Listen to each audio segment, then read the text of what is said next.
Olá a todos e a todas, sejam bem-vindos à primeira semana virtual do Meio Ambiente de Macajuba.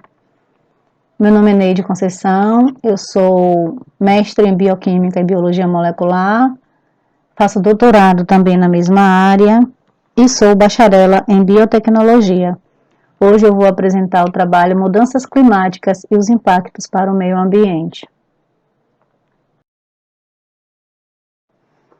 As mudanças climáticas, elas são alterações que impactam os padrões climáticos de uma região e do mundo. As consequências dessas mudanças são sentidas em diversas partes do planeta. Exemplo delas são o aumento das tempestades, invernos mais intensos, desastres naturais como incêndios, derretimento das geleiras e furacões. Elas podem ter causas naturais ou provocadas pela ação humana. A maioria das causas de mudanças climáticas na atualidade são advindas da ação do homem. A emissão de gases como dióxido de carbono e aerosóis levam ao efeito estufa exacerbado. De acordo com pesquisadores do IPCC, ou seja, Painel Intergovernamental sobre Mudanças Climáticas, a sigla IPCC em inglês, haverá um aumento de temperatura entre 3 graus e 4,8 graus em comparação com 1986 a 2005, por conta desses gases, se não houver a redução nessas emissões.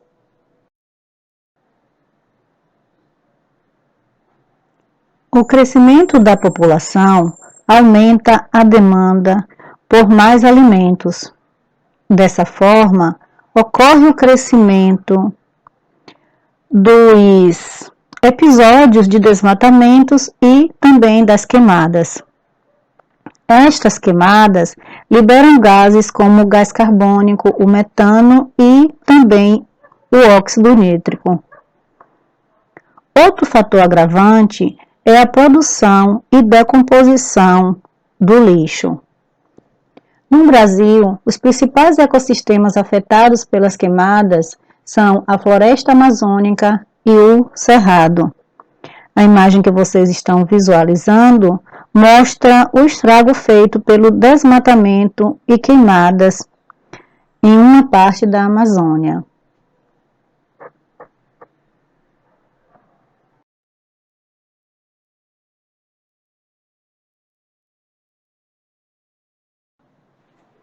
Então, as consequências dessas mudanças podem ser alterações nos ecossistemas, alterações dos ciclos hidrológicos, redução ou aumento do volume pluviométrico, redução em alguns locais e aumento em outros, alteração química e física da atmosfera e inundações. As consequências da mudança climática, elas impactam principalmente o homem na forma de doença, pobreza, fome e morte. Então, o que vem a ser o efeito estufa exacerbado?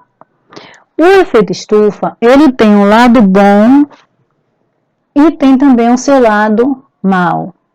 Ele é bom quando a radiação do Sol chega à superfície, aquece a Terra. Esse calor ele é mantido na superfície porque os gases do efeito estufa, eles funcionam como um cobertor, não permitindo que ele se dissipe e que é necessário para a vida na Terra. Só que ele passa a ser mau quando a emissão de gases é excessiva e a natureza não consegue neutralizar. Isso leva ao superaquecimento, ou seja, a temperatura se eleva e a poluição se concentra. O Brasil Ele já ocupa a quarta posição na emissão de gases de efeito estufa no ambiente. Ele está atrás apenas da Rússia, da China e dos Estados Unidos.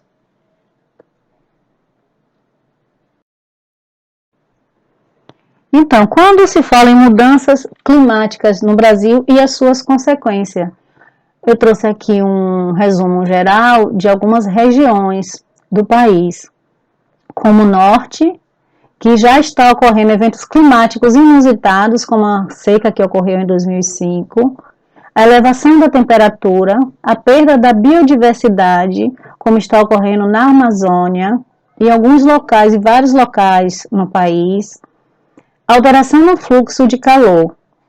Já na região leste, pode ocorrer a savanização por conta do aumento da temperatura e a diminuição da oferta de água. No Nordeste, a nossa região, já está ocorrendo a redução dos recursos hídricos. A vegetação semiárida está sendo substituída pela vegetação árida. Também pode ocorrer a redução da recarga nos lençóis freáticos. Então, isso vai levar à redução da oferta de água. Já na região sudeste, eu trouxe aqui como exemplo na ilustração, as inundações. Aumento das inundações nessa região. E como exemplo aqui, essa inundação na cidade de São Paulo. O povo de São Paulo, eles sofrem bastante com esses problemas, que não causa apenas o estresse da perda do seu habitat, também traz diversas doenças, como eu já havia citado antes. Então, de acordo com Paulo Nobre, no Brasil as alterações do ciclo hidrológico já estão acontecendo agora, não é uma coisa para 2100, como citou o IPCC.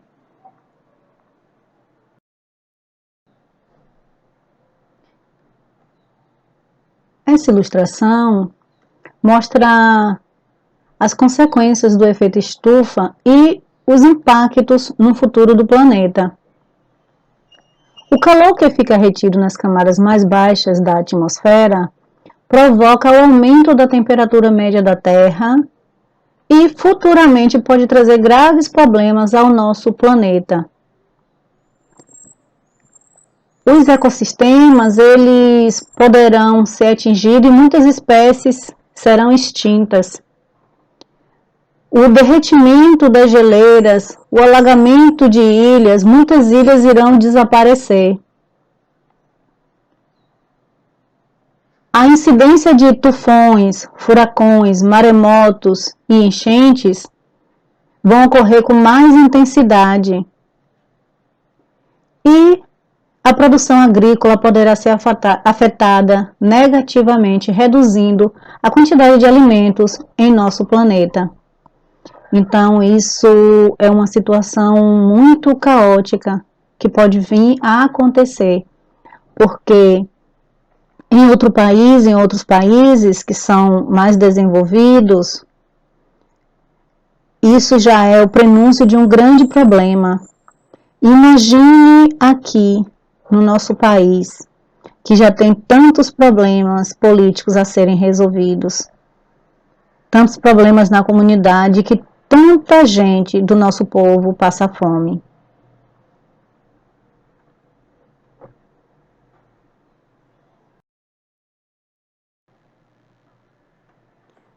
Eu trouxe esse cartaz para ilustrar e fazer um comparativo sobre os riscos climáticos e o aquecimento global, com aumento da temperatura a 1,5 graus Celsius versus 2 graus Celsius.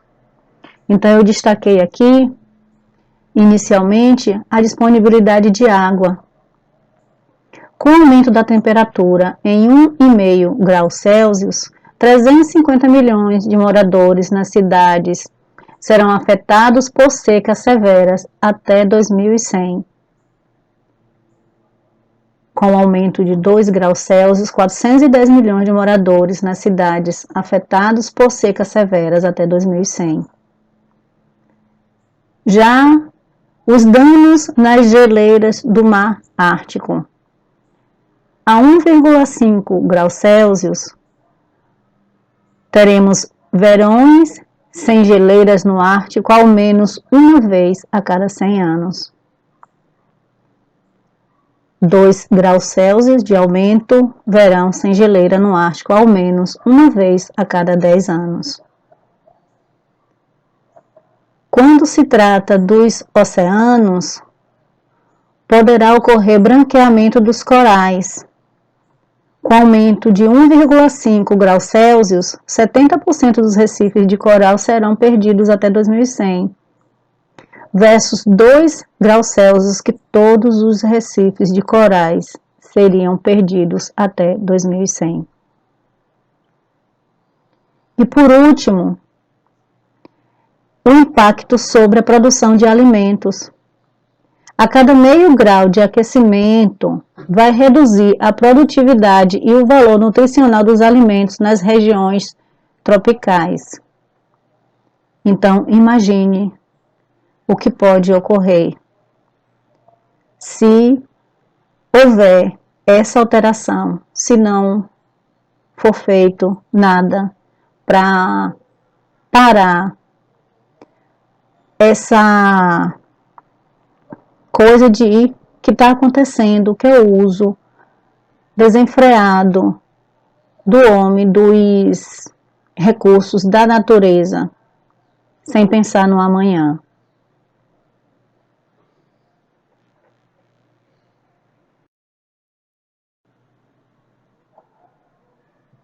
Então aqui está uma amostra dos derretimento das calotas polares.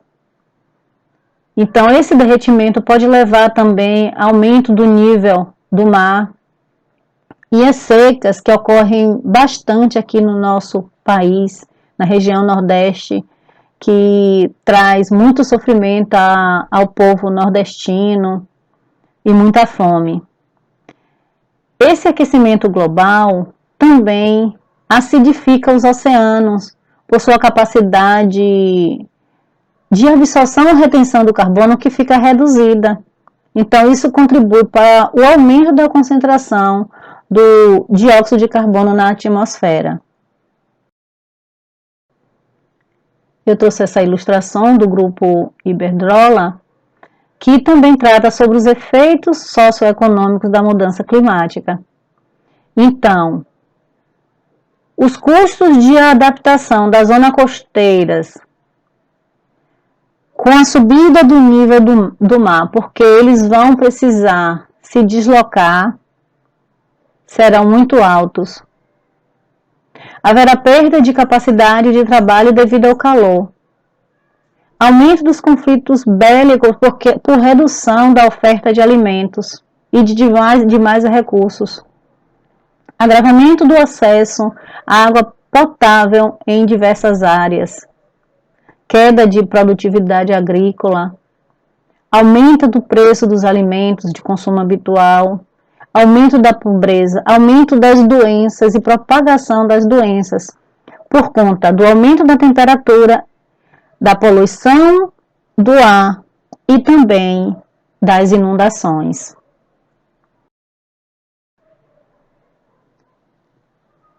Então, as atividades humanas, elas levam ao desencadeamento do aquecimento global e também das mudanças climáticas, como já vimos.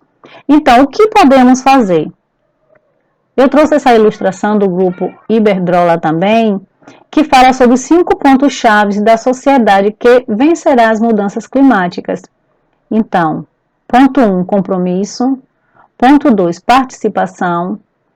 Ponto 3, hábitos saudáveis. Ponto 4, consciência ecológica. E ponto 5, eficiência e inovação.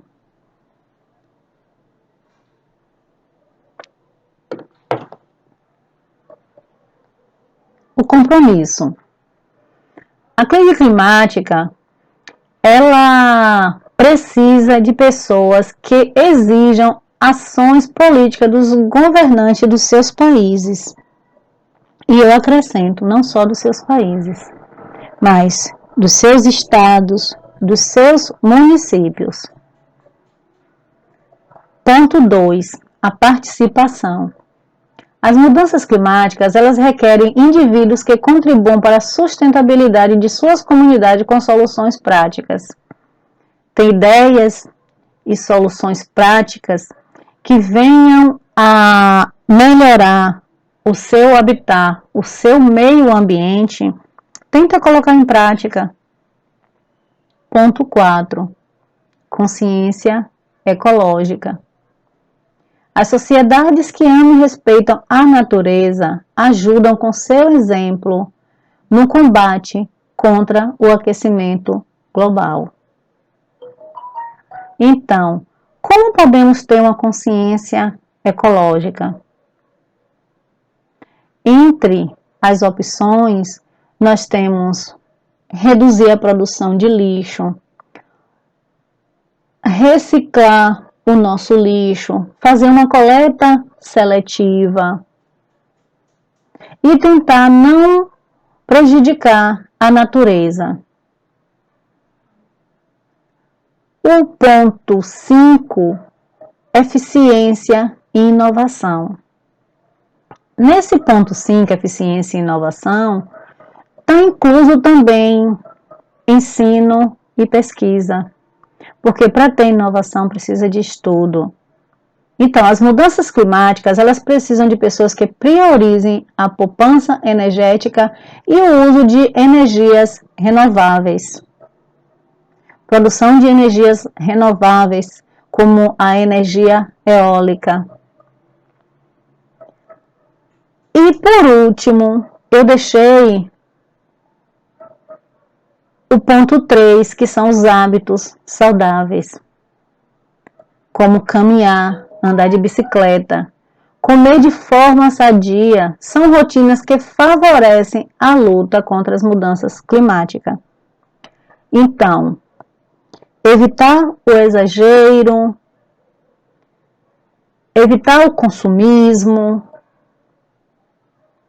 a natureza agradece.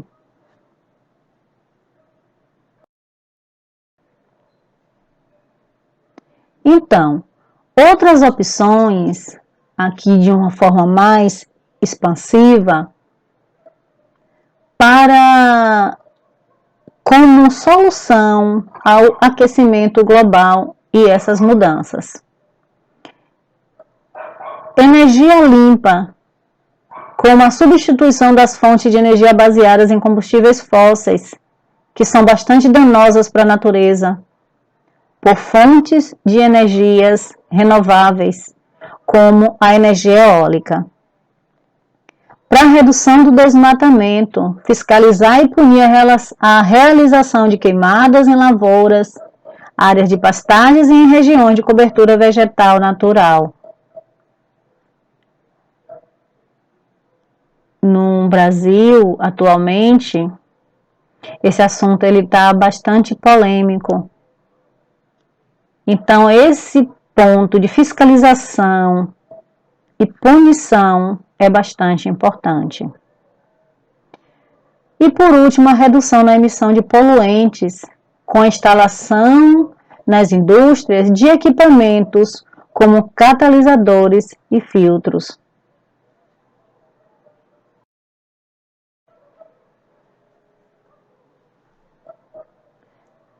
Aqui a produção de dióxido de carbono, que é emitido pela queima incompleta, na combustão, no movimento, no funcionamento do carro, ele pode ser substituído por carros utilizando hidrogênio, que é zero emissão. E isso já é uma realidade nos Estados Unidos. Então, o estudo, o investimento em ensino e em pesquisa, que criem produtos e tecnologias que não causem impacto à atmosfera e à vida, devem ser incentivados. Veículos automotores com catalisadores vai evitar que eles lancem tantos gases poluentes na atmosfera. Também evitar a aquisição de produtos que tenham clorofluorocarboneto, como os aerosóis, como os desodorantes, diversos desodorantes aerosóis. E redução na produção do lixo, ou seja, realizar uma coleta seletiva, como eu já havia citado antes. Então, vamos fazer a nossa parte, vamos defender as causas em benefício do meio ambiente. Esse é o nosso papel como sociedade. Então, o que é que você pode fazer para reduzir a emissão desses gases de efeito estufa? Nós temos um papel fundamental no combate dessas mudanças. Vamos fazer um consumo consciente, como eu já havia falado antes. Vamos reciclar. Vamos tentar utilizar matéria-prima renovável, praticar os 3 R's. Vamos ficar atentos e fazer a nossa parte. Deixo aqui meus agradecimentos a todos os organizadores da primeira semana virtual do Meio Ambiente de Macajuba. Agradeço também a Honório Dias pelo convite, a todo o povo da cidade de Macajuba, assim como aos participantes e a todos os telespectadores que assistiram ou vão assistir a esta palestra. Também agradeço aos apoiadores desse evento e os patrocinadores. A todos o meu muito obrigada e também com votos de que se cuidem e #continuem em casa.